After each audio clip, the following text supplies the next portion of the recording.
is not just a person, but it is also where we first create our dreams and the first place where we discover our true potentials.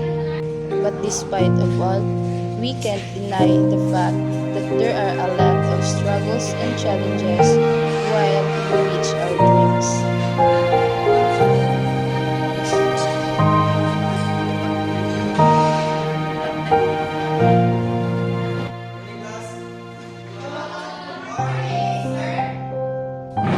Okay, class. According to our school principal, ano mo yung mga 1,000 for upcoming career guidance na deadline is tomorrow.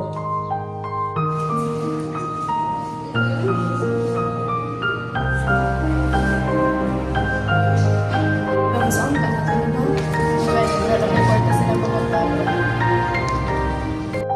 And behind those smiles we wear inside our home, there are also hidden pains along the journey of reaching our dreams.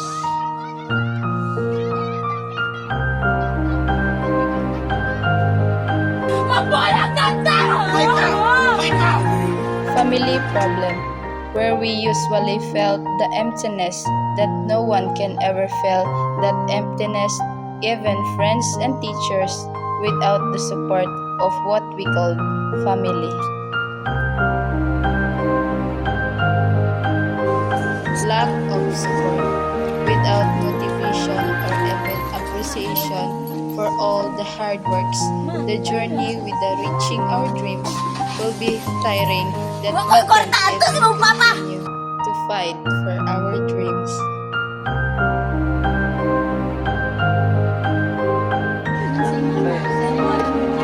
Why, kwarta?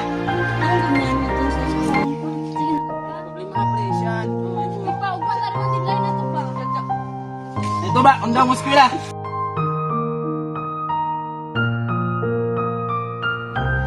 Financial problem, where we can't deny the fact that every one of us is currently fighting in this situation.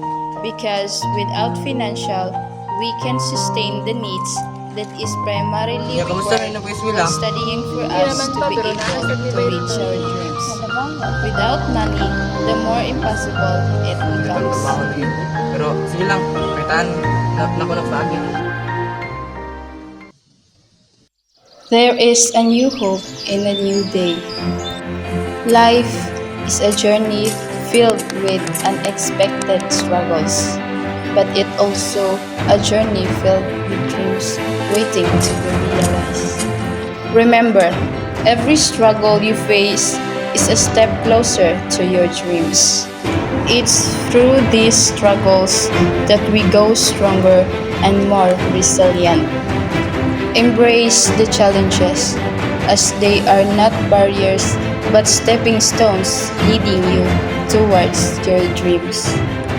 Keep your eyes on the goal and let your passion fuel your journey. It may be tough, but remember, the view from the top is worth every struggle.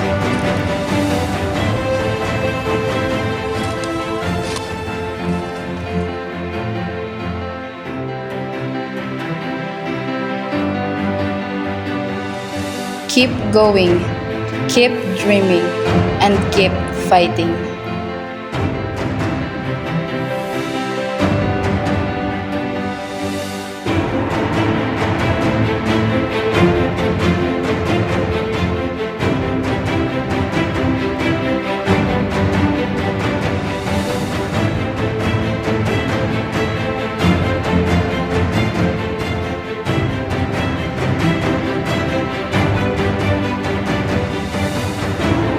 Your dreams are waiting for you at the end of the struggle.